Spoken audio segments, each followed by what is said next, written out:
Hey dear friends, this is Reverend Jerry, the People's Priest, aka Father Jerry, and I'm coming to you today because I have recently celebrated my 4th year of ordained ministry anniversary this past July 21st, the eve of the feast of St. Mary Magdalene.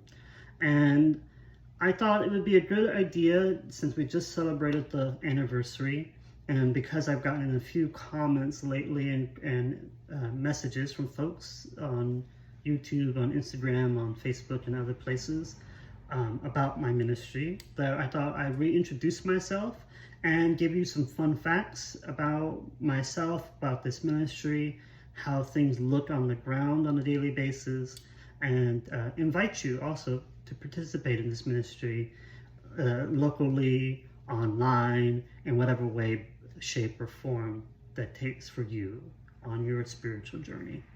So 4 years ago, July 21st, 2019, I was ordained in a movement called Independent Catholicism.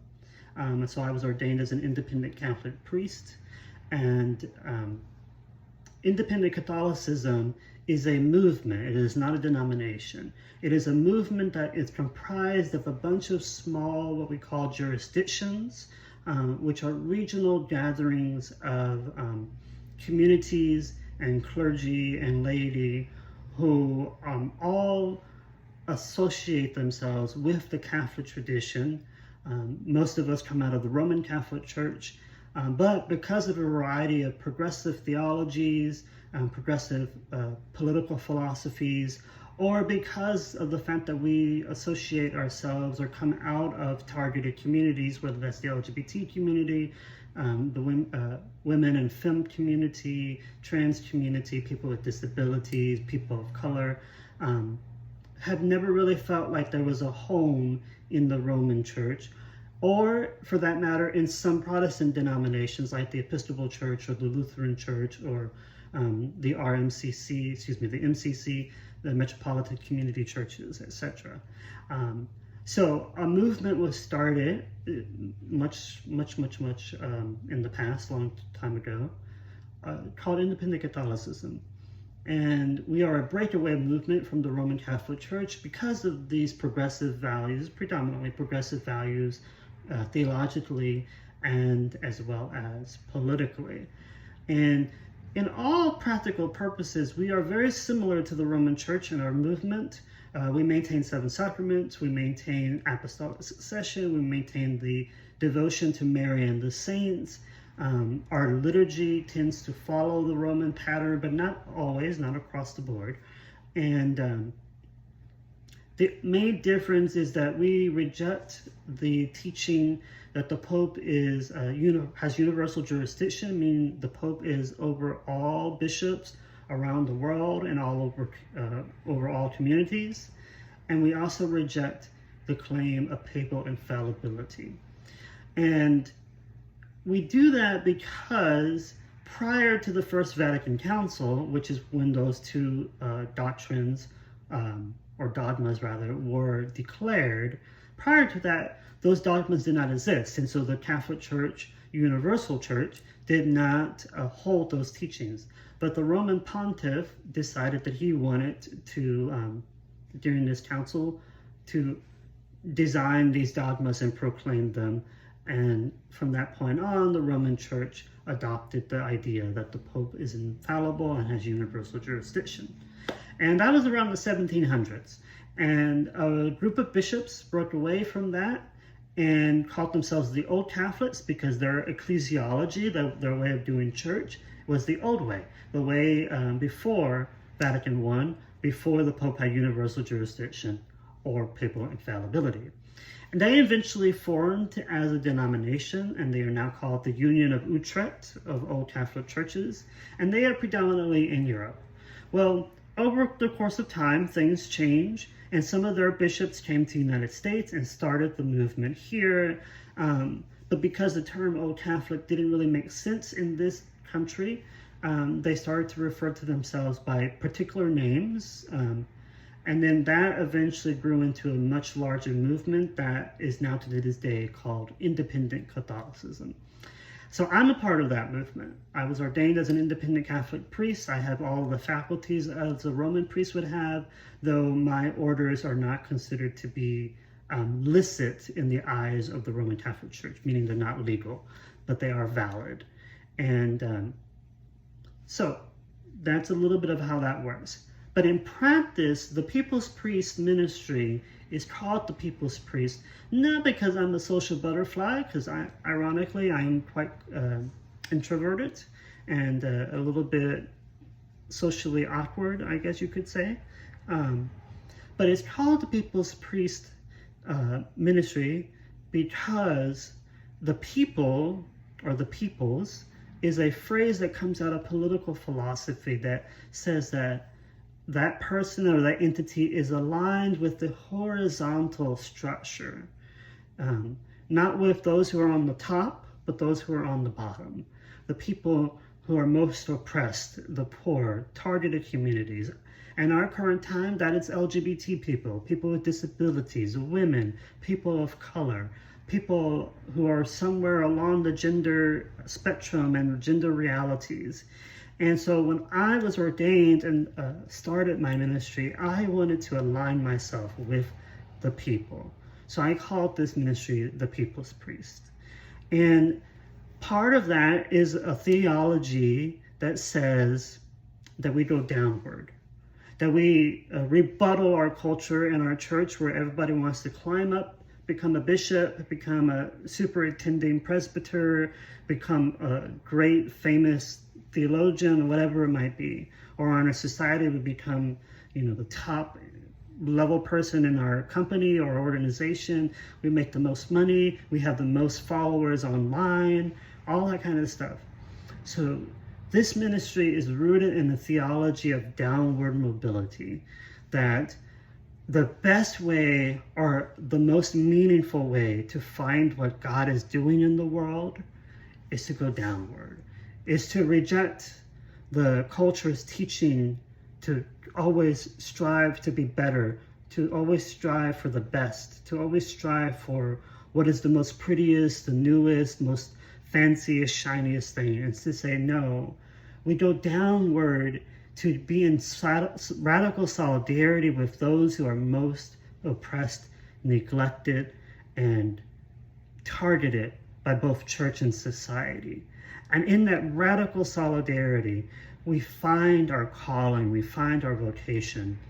And this is not new theology. St. John Chrysostom, one of the doctors of the church and one of the Eastern fathers, said that if you cannot find Christ in the homeless man that lays on the steps of the church outside, you will never find Christ in the Eucharist on the altar.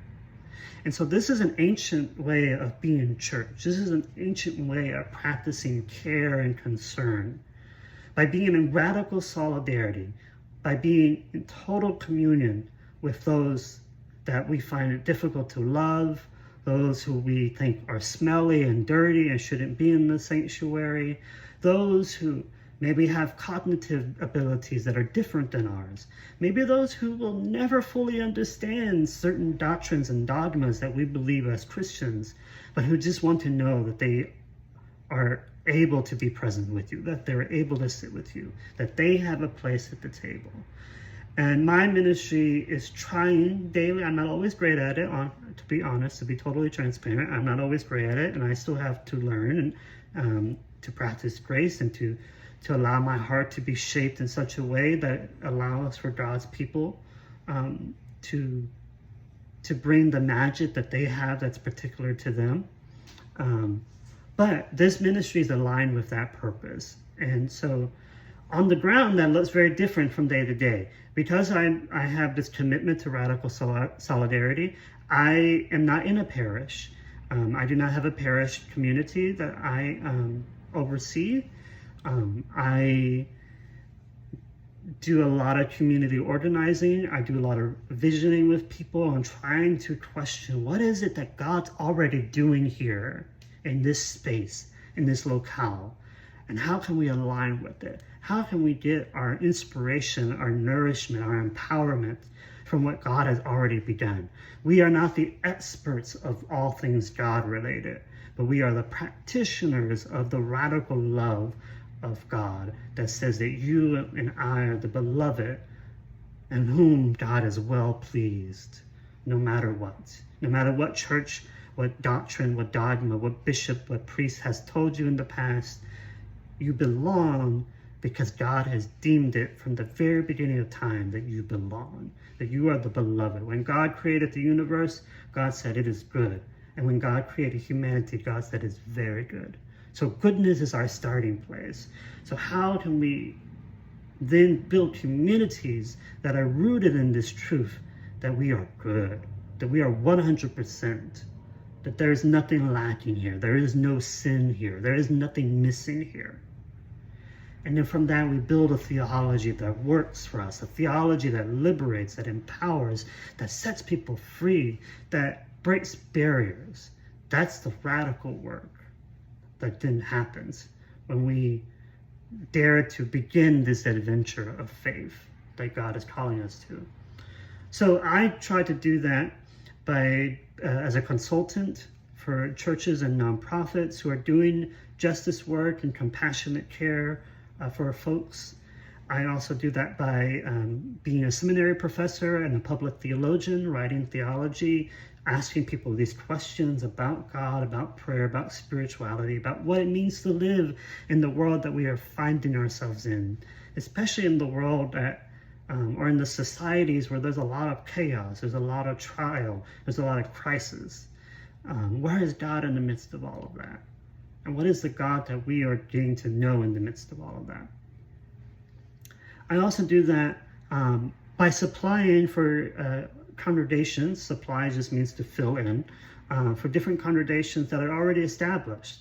I have done a lot of hard work to build partnerships with communities, local communities, as well as denominations to build solidarity and to help empower local communities envision and enact what it is that they feel called to do. So I supply for a couple of different Lutheran churches. I help lead prayer and formation for an Episcopal church. I have led trainings and workshops for the Episcopal church main office, the presiding bishop's office, as well as done trainings for local clergy here in my current setting. And so I'm a bit of an insider and an outsider. I dance at the intersection of church and society. I build community. I ask questions. I also provoke church and I provoke society. I demand that church hold itself accountable to the word and to the tradition that we claim and proclaim each Sunday. I provoke and demand that society constantly grow and push itself to be more inclusive, to be more radical, to be more just, to be more compassionate. And I don't do that alone. I have wonderful people that I have met along the way that I support and they support me.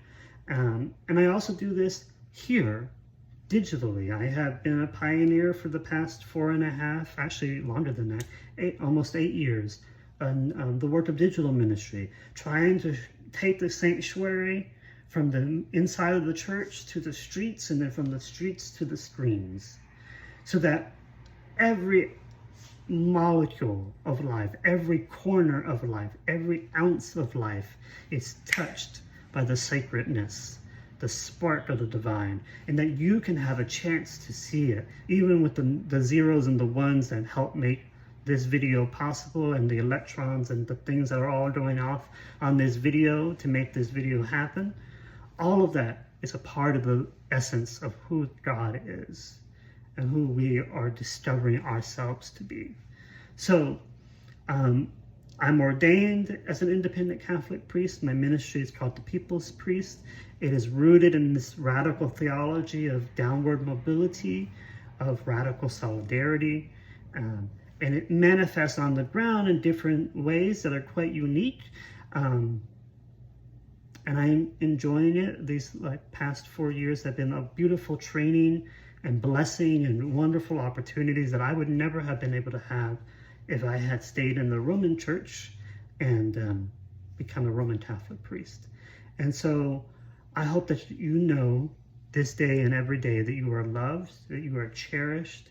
And if you would like to connect further with me and support this ministry, or to invite me to your home to celebrate a home Eucharist, or if you have someone who is sick, who needs the last rites, or who would like somebody to visit them in their hospital or hospice, whatever it might be, there is a link in my bio where you can see all the resources that are out there for you that I offer, as well as a form to contact me.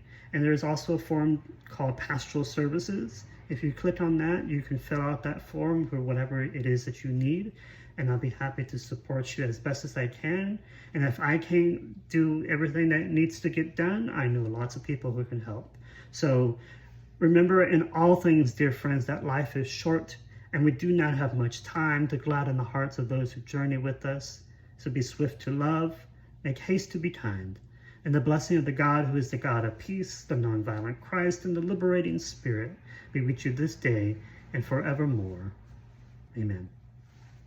Talk to you later.